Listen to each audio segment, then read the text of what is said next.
नमस्कार दोस्तों आप सभी का स्वागत है हमारे YouTube चैनल पंडित गुरुकुल विद्या में। दोस्तों आज शिक्षक संबंधित और विशिष्ट शिक्षक संबंधी जो भी अपडेट है इस वीडियो में दिया गया है। सबसे पहले हम विशिष्ट शिक्षक से संबंधित योगदान से संबंधित जो भी पेपर में आज दिया गया है, तो पहले दिन 70% से अधिक शिक्षकों ने विद्यालयों में दिया योगदान। तकनीकी योगदान के बाद ही विशिष्ट शिक्षकों का वेतन, तकनीकी योगदान के बाद ही विशिष्ट शिक्षकों का वेतन मिलेगा। पहले दिन बुधवार को विभिन्न प्रखंडों में जिलों में 70% से अधिक विशिष्ट शिक्षकों ने योगदान दिया। अपने विद्यालय में निजी शिक्षकों में विशिष्ट शिक्षक बनने की खुशी शिक्षकों के चेहरे पर झलक रही थी।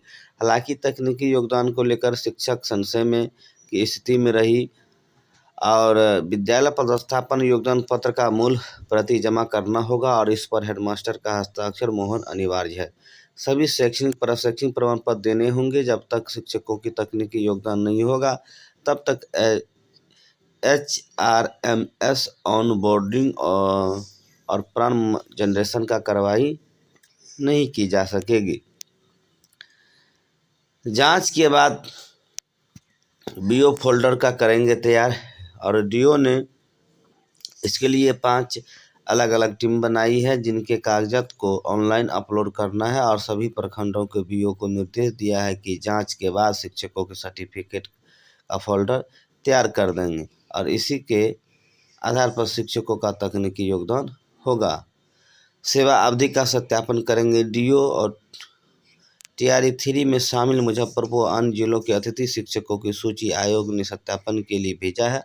DO इनकी सेवा अवधि का सत्यापन करेंगे और TRE 3 के माध्यमिक और +2 के अभ्यर्थियों का रिजल्ट निकल चुका है और रिजल्ट के बाद अतिथि शिक्षक आक्रोशित हो उठे थे और उन्हें अंकों का वेटेज नहीं मिला और सुबह के अतिथि शिक्षकों ने आयोग से गुहार लगाई है कि इसके बाद आयोग ने सभी जिलों की TRE 3 में शामिल अतिथि शिक्षकों का डाटा भेजा और जिलों की इनकी सेवा अवधि के सत्यापन का आदेश मिला।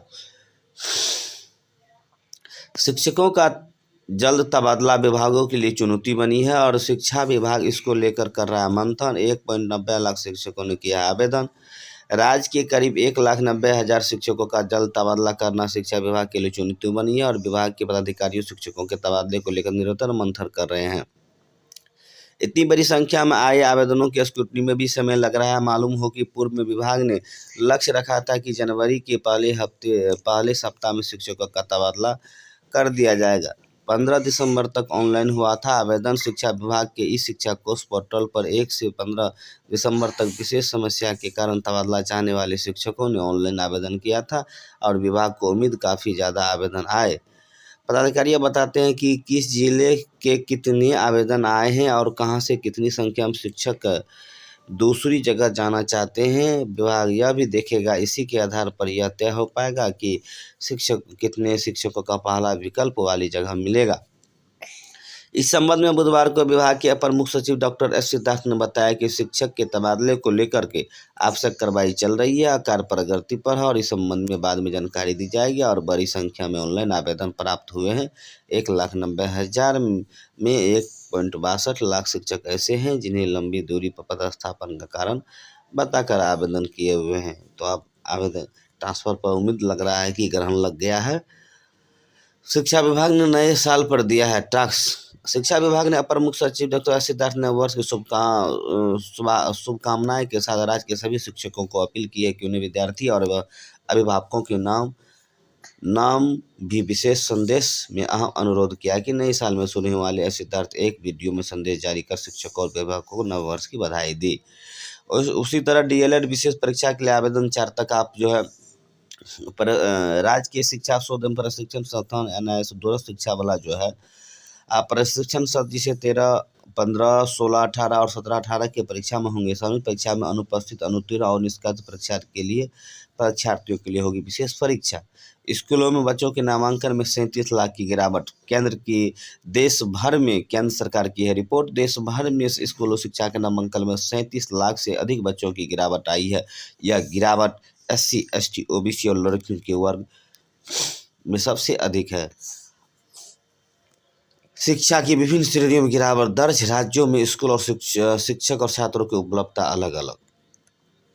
शिक्षकों की उपस्थिति का 100% रही, बच्चे आए कम। 1 जनवरी को खुले सभी सरकारी स्कूल हुए गुलजार।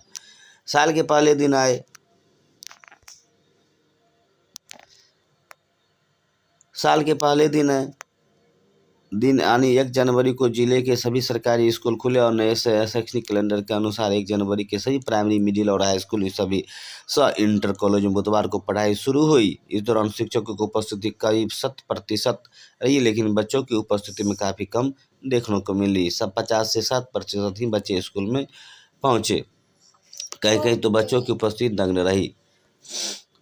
अपार बनाने में 1.7 करोड़ बच्चों के अभिभावक उदासीन हैं। राज्य भर के करीब 1,74,26,681 बच्चों का अपार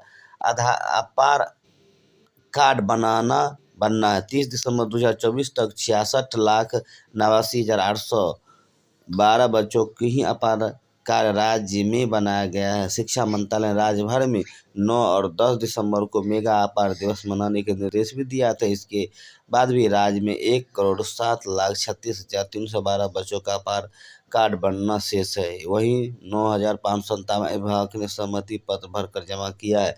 अपार कार्ड बनाने के लिए स्कूलों की ओर से अभिभावकों की सहमति प्रपत्र दिया गया है। इसमें अभिभावक को स्कूलों और उनके बच्चों को अपार कार्ड बनाने की सहमति देनी है, लेकिन अभिभावक जिसके प्रति रुचि नहीं दिखा रहे हैं, स्कूलों को भी इसके फायदे के बारे में बताने के लिए शिक्षक अभिभावक बैठक आयोजित करने का निर्देश दिया था, पर स्कूल प्रशासन की सुस्ती से यह नहीं हो पा रहा है। अपार निर्माण का औसत प्रतिशत अब 38.89 हुआ। दूसरी ओर 66,89,000 बच्चों के अभिभावकों ने अपनी रुचि दिखाते हुए स्कूलों में उन्हें दिए गए सहमति पत्र को भरकर समय पर जमा कर दिया। आंकड़ों के मुताबिक 1 दिसंबर तक अपार ID बनाने में जहां राज्य के औसत प्रतिशत 6% दर्ज किया गया था, वहीं अब यह बढ़कर 38.39% हो चुकी है। ये होंगे इसके फायदे। विद्यार्थियों शैक्षणिक यात्रा और उपलब्धियों का रिकॉर्ड रहेगा। किसी संस्थान में प्रवेश या नौकरी के समय आसानी से मिल जाएंगे रिकॉर्ड। विद्यार्थियों को अपने साथ शैक्षणिक दस्तावेज को हर जगह लेकर चलने की जरूरत नहीं।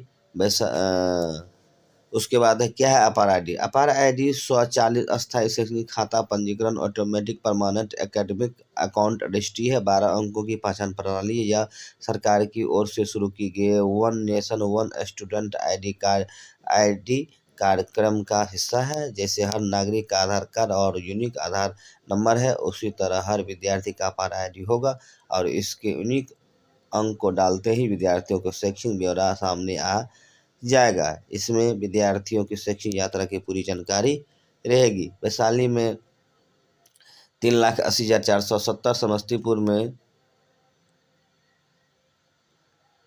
3,36,224, मुजफ्फरपुर में 3,34,242, पश्चिम चंपारण में 2,87,373, पूर्णिया में 2,64,868। इन 5 जिलों में सबसे ज़्यादा बने हैं। पटना में स्कूल 9 से 4 ही खोलेंगे।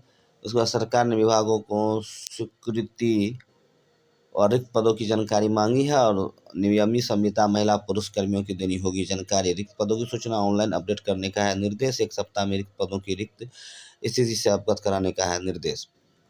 सक्षमता परीक्षा लेने वाले एजेंसी के काली सूची में डाला गया। परीक्षा में इस एजेंसी द्वारा प्रश्न पत्र की पुनरावृत्ति की गई थी और बिहार विद्यालय परीक्षा समिति ने कार्रवाई करने की सिफारिश की थी। शिक्षा मंत्री ने विभाग के निर्देशालयों का भ्रमण किया। वहीं शिक्षकों के ट्रांसफर पोस्टिंग को लेकर विभाग गंभीर। फिलहाल 10 जनवरी तक कोई ट्रांसफर होने की संभावना नहीं है और विभाग में कल आयोजित होगी महत्वपूर्ण बैठक। बिहार दिवस ट्रांसफर पोस्टिंग को लेकर बैठक। एशिया सचिव निदेशक रहेंगे मौजूद। विभाग की